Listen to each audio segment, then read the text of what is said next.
Hello students, I am Ashish sir. I am going to teach you English language. In this video, we will study about preposition. We will study the definition of preposition and its uses. Their uses are very important for us. Okay students, so let's start this video.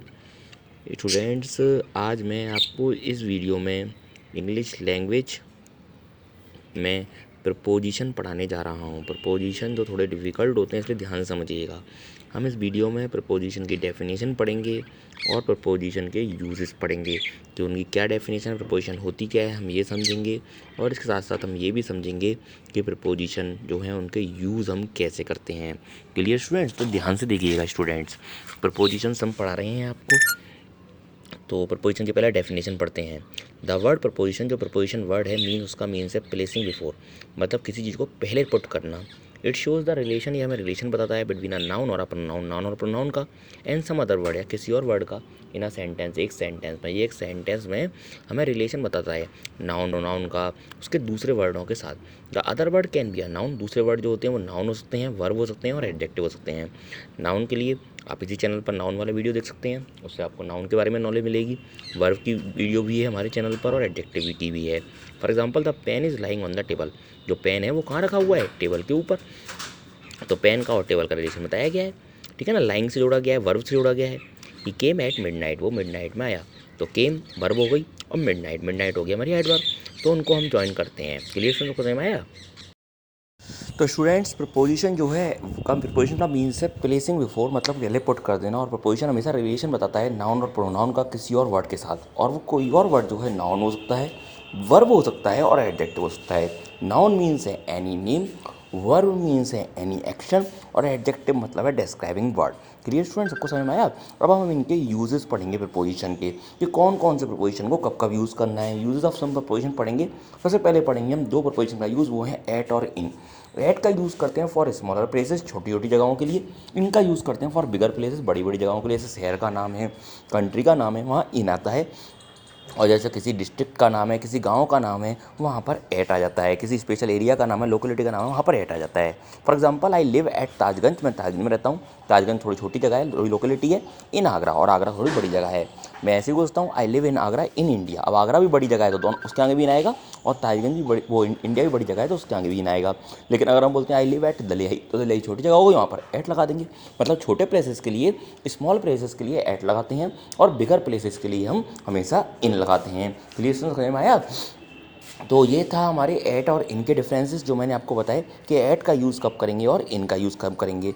Next हम उसके बाद पढ़ेंगे next propositions. Next proposition है हमारे student between और among. Between used होता है for to persons और थिंग, दो पर्सन या दो चीज़ों के बीच के लिए। बिटवीन और अमंग दोनों का मीन्स है बीच में। बिटवीन यूज़ होगा दो पर्सन या दो थिंग्स के बीच में, और अमंग होगा मोर देन टू, मतलब दो से ज़्यादा चीज़ों के बीच के लिए अमंग यूज़ करते हैं। For example, distribute this chocolate, in chocolate को डिस्ट्रीब्यूट कर दो among the students of your class, अपनी क्लास के स्टूडेंट के बीच। और आपके क्लास के स्टूडेंट सिर्फ दो नहीं हैं स्टूडेंट्स, इसलिए यहाँ पर हमने अमंग का यूज़ किया है। रमेश इज सिटिंग, रमेश बैठा हुआ है बिटवीन रोहन एंड मोहन, किसके बीच में, रोहन और मोहन। तो दे नहीं देखना कि तीन हो गए, रमेश रोहन मोहन तो दो से ज़्यादा हो गए, नहीं नहीं, हमें उसके बाद वाले देखने हैं, बस बाद वाले सिर्फ दो ही हैं, रोहन और मोहन। और दो के साथ में हमेशा बिटवीन लगाया जाता है, तो बिटवीन लगेगा। समझ में आया या नहीं आया? तो मतलब बिटवीन का यूज़ होता है दो चीज़ों के बीच के लिए, और अमंग का यूज़ होता है दो से ज़्यादा चीज़ों के बीच के लिए। For example, distribute these gifts among the childrens, among children मतलब चिल्ड्रन बहुत सारे हैं। And I distribute my toffees between my two friends, तो दो हैं तो बिटवीन लगेगा। मतलब दो के बाद बीच में बात की जाएगी तो बिटवीन लगेगा, और दो से ज़्यादा के बीच में बात की जाएगी हमेशा तो वहाँ पर अमंग का यूज़ होगा। नेक्स्ट आते हैं हम स्टूडेंट्स बिसाइड और बिसाइड्स। बिसाइड और बिसाइड्स, बिसाइड का मतलब है नियर, मीन्स पास में, एट द साइड ऑफ, या फिर कोई चीज़ के साइड में होनी चाहिए, पास में होनी चाहिए। और बिसाइड्स जो है उसका मीन्स होता है students as well as in addition to, मतलब उसके अलावा, अतिरिक्त एक्स्ट्रा चीज़ के लिए हम बिसाइड्स का यूज़ करते हैं। बिसाइड्स मीन्स है पास में, और बिसाइड्स मीन्स है अलावा।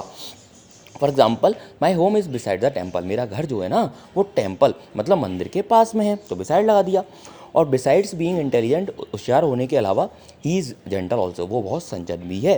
तो ही यहाँ पर बिसाइड्स का मीन्स अलावा या उसके अतिरिक्त था। Clear student? तो बिसाइड मतलब पास, और बिसाइड्स मीन्स उसके अलावा। बिसाइड यूज होता है नियर चीज़ों के लिए या एट द साइड ऑफ के लिए, और बिसाइड्स यूज होता है एक्स्ट्रा चीज़ों के लिए, वहाँ पर हम बिसाइड्स का यूज़ करते हैं। For example I am sitting beside my friend, तो बिसाइड लगे, बिसाइड्स नहीं लगे। क्लियर स्टूडेंट को समझ में आया? तो ये बिसाइड और बिसाइड्स के डिफरेंस थे। देन आते हैं हम स्टूडेंट नेक्स्ट प्रपोजिशन पर। नेक्स्ट पोजिशन हमने 3 बताई, ऑन, ओवर और अबव, तीनों का मीन्स ऊपर। ऑन जब यूज़ होगा जब हम किसी चीज़ को किसी के ऊपर रखें तो टचिंग द सर्फेस, वो चीज़ उस चीज़ को टच करनी चाहिए। ओवर जब यूज़ होगा नॉट टचिंग द सर्फेस, जब वो सर्फेस को टच ना करे, जिसके ऊपर वो चीज़ रखी है उसको टच ना करे। और अब यूज़ होगा फॉर हायर, मतलब बहुत ऊंची ऊंची चीज़ों के लिए। For example the book was on the table, जो किताब है वो टेबल के ऊपर है, तो किताब जो है टेबल को टच कर रही है, तो ऑन लगा दिया। The sky is above our head, sky जो आसमान है वो हमारे सिर के ऊपर है, तो स्टूडेंट वो बहुत ऊपर है, इसलिए हमने अबव लगा दिया। The fan is moving over our head, जो पंखा है वो चल रहा है हमारे सिर के ऊपर, अब वो इतना ऊपर नहीं है तो ओवर लगाए, बट हमारे सिर को टच नहीं कर रहा ना, इसलिए हमें ओवर लगाना पड़ेगा। मतलब ऑन का यूज़ जब होगा, ऑन, ओवर और अबव तीनों का यूज़ ऊपर के लिए होता है, लेकिन ऑन का यूज़ जब होता है जब वो चीज़ टच कर रही है, ओवर का यूज़ जब होता है टच ना करे, ज़्यादा ऊपर नहीं होनी चाहिए, अक्रॉस भी लगा देते हैं हम कभी कभी, और अबव मतलब बहुत ऊपर चीज़ों के लिए। For example the bridge is across the river, जो ब्रिज है वो रिवर के ऊपर है, तो रिवर को टच नहीं करता ना ब्रिज, इसलिए वहाँ पर अक्रॉस भी लग सकता है। क्लियर स्टूडेंट, समझ में आया? नेक्स्ट हम आएंगे फॉर और सिंस। तो फॉर और सिंस का डिफरेंस देखिए स्टूडेंट्स, फॉर यूज़ होता है for indefinite time, indefinite time के लिए मतलब जो डेफिनेट ना हो। फॉर एग्जांपल 2 मिनट्स, 2 ईयर्स, पता नहीं कौन से 2 मिनट कौन से 2 ईयर्स हैं, है ना, 2 सेकेंड्स, कोई भी ऐसा टाइम जो डेफिनेट नहीं है, इनडेफिनेट है, वहाँ फॉर का यूज़ करते हैं। And since used for definite time, since हमेशा यूज होता है डेफिनेट समय के लिए, मतलब निश्चित समय के लिए। For example we have been living in this house, हम इस घर में रह रहे हैं फॉर 3 ईयर, पिछले 3 सालों से, तो पिछले 3 फॉर 3 ईयर 3 सालों से, पता नहीं कौन से 3 साल हैं, तो इसलिए हमें फॉर लगाना पड़ेगा। फॉर डेफिनेट टाइम नहीं के लिए यूज़ नहीं होता है, इंडेफिनेट के लिए होता है, और 3 ईयर डेफिनेट टाइम नहीं है। I have been watching TV, मैं टीवी देख रहा हूँ सिंस 2 PM, कब से? 2 बजे से, तो यहाँ पर 2 PM जो है वो डेफिनेट टाइम है कि दिन के 2 बजे से हम टीवी देख रहे हैं, तो इसलिए वो डेफिनेट टाइम हो गया। तो डेफिनेट टाइम होगा तो वहाँ पर सेंस लगेगा, और इंडेफिनेट टाइम होगा तो वहाँ पर फॉर लगेगा। Clear students? नेक्स्ट पढ़ेंगे स्टूडेंट्स ऑफ और ऑफ। एक ओ सिंगल एफ वाला है ऑफ, उसका मीन्स है का, और एक ओ डबल एफ ऑफ। तो ऑफ जो होता है रिलेट टू द समबडी, वो किसी से रिलेशन बताता है कि कौन चीज़ किसकी है, जैसे बुक ऑफ राम। और ऑफ जो होता है दूसरा वाला ओ डबल एफ वाला, वो शोज सेपरेशन, वो बताता है कि वो चीज़ उससे अलग हो गई, मतलब सेपरेट करने के लिए हम ऑफ का यूज़ करते हैं, और रिलेशन बताने के लिए, समबडी से रिलेशन बताने के लिए हम ऑफ का यूज़ करते हैं। एक ओ एफ वाला है और एक ओ डबल एफ वाला है। Example, he comes of a good family, वो एक अच्छी फैमिली से आता है, तो उसका रिलेशन बताया गया अच्छी फैमिली से। And he fell off the tree, पेड़ से गिर गया, तो यहाँ वो पेड़ से अलग हो गया है, तो इसलिए ओ डबल एफ आ जाएगा। क्लियर स्टूडेंट्स को समझ में आया? स्टूडेंट्स ये मैंने बताया आपको ऑफ और ऑफ के यूजेस। एक ओ एफ वाला ऑफ था और एक ओ डबल एफ ऑफ था। ओ एफ ऑफ जो था वो रिलेशन बता रहा था कि वो चीज़ किसकी है, और ओ डबल एफ ऑफ जो है वो सेपरेशन मीन्स अलग करने के लिए यूज़ हो रहा था।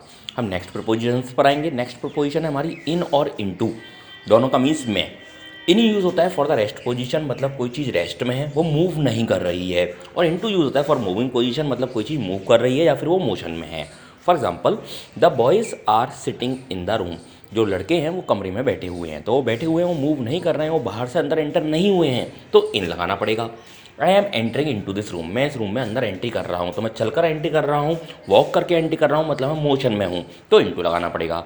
सेम इसी तरह से the fox jumped in to the river, तो फॉक्स ने जंप लगाई रिवर के अंदर, तो वो अंदर रिवर में पहले से नहीं है, वो जंप लगा रही है, तो इनटू लगाने पड़ेगा। और हम बोले the fish are swimming in the river, तो जो फिश हैं वो रिवर में स्विमिंग कर रही हैं, मीन्स रिवर में तैर रही हैं, तो वहाँ पर हम इन ही लगाएंगे, फिर इनटू नहीं लगाएंगे, क्योंकि वो बाहर से अंदर एंट्री नहीं होगी। जब कोई चीज़ बाहर से अंदर किसी के अंदर जाएगी तो वहाँ पर इनटू लगाएंगे, वो मोशन में आ जाएगी, और जब कोई चीज़ रेस्ट पोजीशन में है तो फिर इन लगाना है। नेक्स्ट आते हैं ऑन और अपॉन। ऑन और अपॉन का वही डिफरेंस है जो इन और इनटू का है, बट यहाँ पर दोनों पर के लिए हैं। ऑन यूज़ होता है speaking of the things at rest, मतलब वो चीज़ें रेस्ट में होनी चाहिए, किसी चीज़ के ऊपर हो बट रेस्ट में हो, और टच होनी चाहिए जब ऑन लगेगा, बताया था हमने पहले। और अपॉन यूज़ होता है यूज्ड विद द थिंग्स, उन चीज़ों के साथ में इन मोशन, जो चीज़ मोशन में होती हैं, मतलब कोई चीज़ किसी बाहर से कहीं पर ऊपर जाए तो ऑन लगेगा, और वो पहले से रखी हुई है तो वहाँ पर ऑन लगेगा।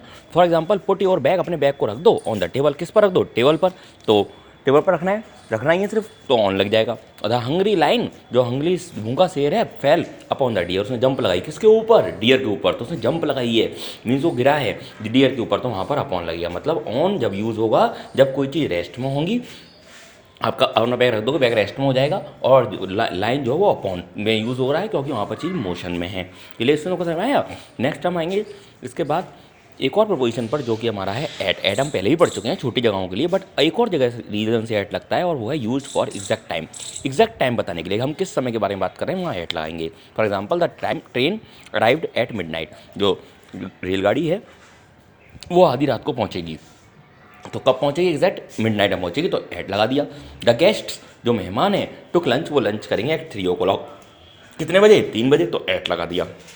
मतलब एट का यूज़ होता है स्टूडेंट्स एग्जैक्ट टाइम बताने के लिए। एग्जैक्ट टाइम कौन सा है ये बताने के लिए हम एट का यूज़ करते हैं। जैसे ट्रेन जो है वो मिडनाइट पर आएगी तो वहाँ पर हमने एट लगाया, और गेस्ट जो है जो हमारे वो हैं मेहमान, वो जो है 3 बजे लंच करेंगे तो वहाँ भी हमने एट लगाया। For example I get up early in the morning, मैं सुबह सुबह जल्दी उठता हूँ, और तो वहाँ पे तो इन लगा देंगे। लेकिन अगर मैं बोलूँ I get up at 6 o'clock तो फिर एट लगेगा, या 6 AM तो फिर एट लगेगा। एग्जैक्ट टाइम बताने के लिए एट का यूज़ किया जाता है। देन आते हैं हम स्टूडेंट नेक्स्ट पर। नेक्स्ट है हमारे वाई और विद, दोनों का मीन्स है द्वारा या उसके साथ। By placed before an agent और अ डूअर। बाय जो होता है वो हमेशा एक्टिव पैसिव में यूज होता है, ज़्यादातर पैसिव बॉयज़ में, और वो डूअर से पहले यूज होता है। मतलब काम करने वाला पीछे आएगा, एजेंट पीछे आएगा, तो उससे पहले बाय लगा देंगे। एक्टिव पैसिव हमने आपको सिखा रखे हैं, और अगर आपको नहीं आते तो हमारी इसी चैनल से एक्टिव पैसिव वीडियो भी आप देख सकते हैं। विद यूज़ होता है रिलेट टू द इंस्ट्रूमेंट, ऐसे इंस्ट्रूमेंट को शो करने के लिए with which the action engine, जिनके साथ एक्शन किया जाता है। For example the book is written by Ravi, किताब जो है किसने लिखी, रवि ने लिखी। तो बाय आ गया क्योंकि रवि जो है वो डूअर है, वो एजेंट है, काम करने वाला है, वो पर्सन है, लिविंग थिंग है, तो उसके आगे बाय लगेगा। और Raman writes with a pen, Raman लिखता है किसकी हेल्प से, पेन की हेल्प से। मतलब सिंपल सी बात, कोई इंस्ट्रूमेंट मतलब नॉन लिविंग थिंग होनी चाहिए, तो वहाँ तो विद लगाना है। और अगर कोई लिविंग थिंग है जो वर्क करने वाला है वो पीछे चला गया है, तो फिर वहाँ पर आपको बाय लगाना है। ये होते हैं हमारे बाय और विद के प्रीपोजिशन के यूजेस और उनके डिफरेंसेस, कि कब बाय लगेगा और कब विद लगेगा। देन आते हैं हम ऑन। ऑन का यूज़ और कब करते हैं, ऑन का यूज़ करते हैं फॉर डेट, क्या बताने के लिए, डेट बताने के लिए। अगर डेट के बाद, डेट से पहले हमेशा ऑन लगता है, या फिर डे बताने के लिए। डे होता है हमारा दिन, दिन के नाम से पहले भी हमेशा ऑन का यूज़ करते हैं। For example teachers day is celebrated, teachers day मनाया जाता है ऑन 5 सितंबर। डेट आई ना 5 सितंबर, इसलिए ऑन लगा दिया every year. We will go for a picnic, हम पिकनिक पर जाएंगे और नेक्स्ट संडे, अगले संडे को, तो ऑन लगा दिया। डे के और डेट के आगे हमेशा ऑन का यूज़ होता है। For example India got freedom on 15 अगस्त, तो ऑन लगा देंगे। समझ में आया नहीं आया। और the school always remain close on Sunday, तो वहाँ पर भी ऑन लगा देंगे। डे के नाम के आगे और डेट से पहले हमेशा हम कौन सा प्रीपोजिशन का यूज़ करते हैं स्टूडेंट्स, ऑन का यूज़ करते हैं, डेट से पहले और डे से पहले। क्लियर स्टूडेंट, समझ में आए।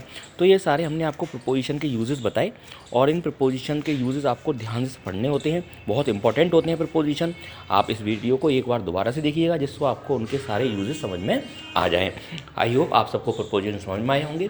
अगर आपको वीडियो पसंद आई हो तो वीडियो को लाइक कीजिएगा, और आप चैनल को भी सब्सक्राइब कर सकते हैं। और ये प्रीपोजिशन जो है इंग्लिश ग्रामर का बहुत इंपॉर्टेंट टॉपिक है, इसलिए आप इसे एक बार फिर से वीडियो को रीवॉच ज़रूर कीजिएगा। Thanks for watching once again students, and good bye students.